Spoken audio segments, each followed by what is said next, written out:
All right, as I have said so many times on this show, New York is bleeding because of Mandami's democratic, socialist, anti-Semitism and his socialism, communism, whatever it may be. But there's hope. We welcome back to the show New York Republican gubernatorial candidate Bruce Blakeman, who is the Nassau County executive, twice elected with Democratic legislation. So you've teed off on Lander. You've teed off on all of them for their anti-Semitism. You've said Lander is a collaborator with people who want to harm the Jewish people. They got all upset about that, but I don't know. You're either in or you're out. All these people, they have long records of anti-Semitism, Bruce Blakeman. You're going to make the point. The point is you're going to make these points. You're not going to let it go. Well, the worst thing about Lander is that he is Jewish. Yeah. And when he stands on stage with Chevalier and Mandami, then people who are watching say, well, maybe they're not anti-Semitic because here's a Jewish guy standing with him. So that's why I called him out on being a collaborator, being someone who is he's forwarding their agenda of anti-Semitism, anti-Israel. And by the way, it's anti-Americanism. This guy Mandami, let's take him for example. Not only is he anti-Israel and anti-Semitic, but he's anti-Christian.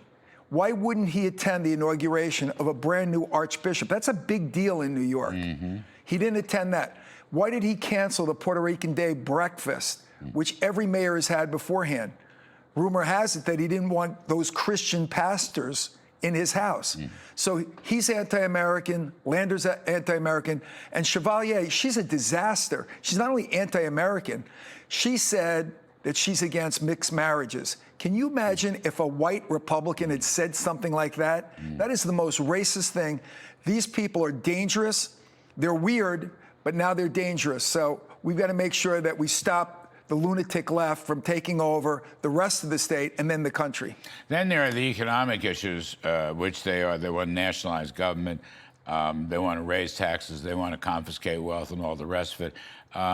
What did you say? You wanted anybody under $50,000 a year doesn't have to pay any taxes? Is that what your point? I have a better idea. Let's hear it. And I was talking to Art Laffer, who's going to be on the show in a moment.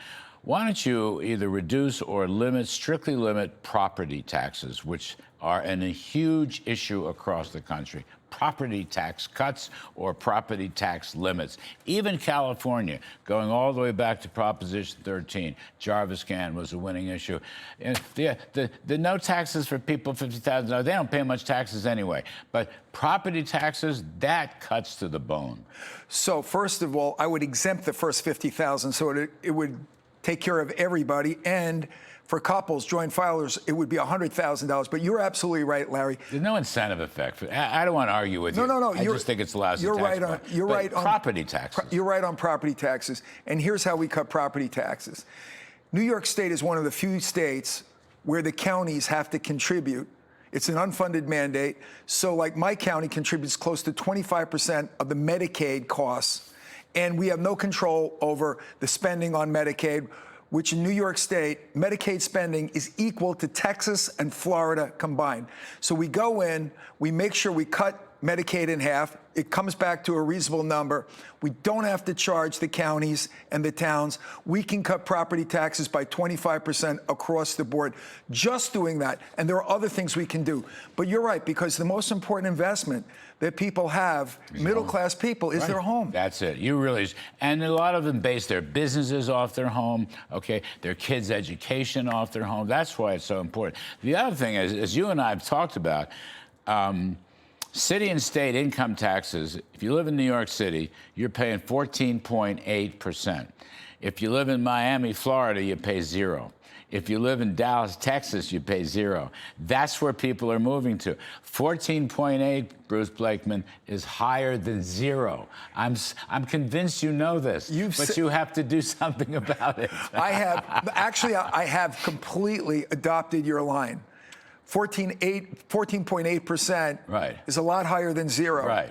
And the fact is, that's why so many people are leaving our state. Right. That's why businesses are leaving our state. We're the most overtaxed state in the United States Madam of America. Hochul doesn't seem to understand this. She doesn't add and subtract. She doesn't know that 14.8 is above zero. Do you realize, Larry, that we're number 50 now in economic outlet? The once great Empire State is number 50 in economic outlook, and that's going to change when I become governor. It's about creating prosperity for everybody. That's how you make it more affordable. Put more money in people's pockets. Last one, energy. East Berlin and West Berlin.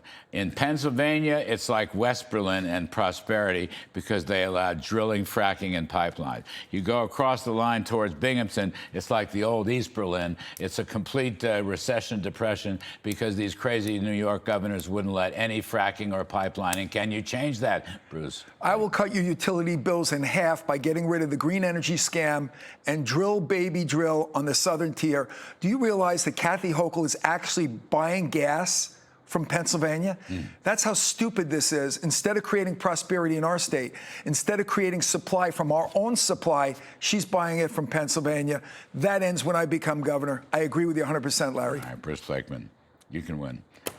Keep up the beat on anti-Semitism is hatred and bigotry, and it spreads. It metastasizes. That's why it's so awful. Thank you for coming back on. Thanks, Larry. Appreciate it. All right.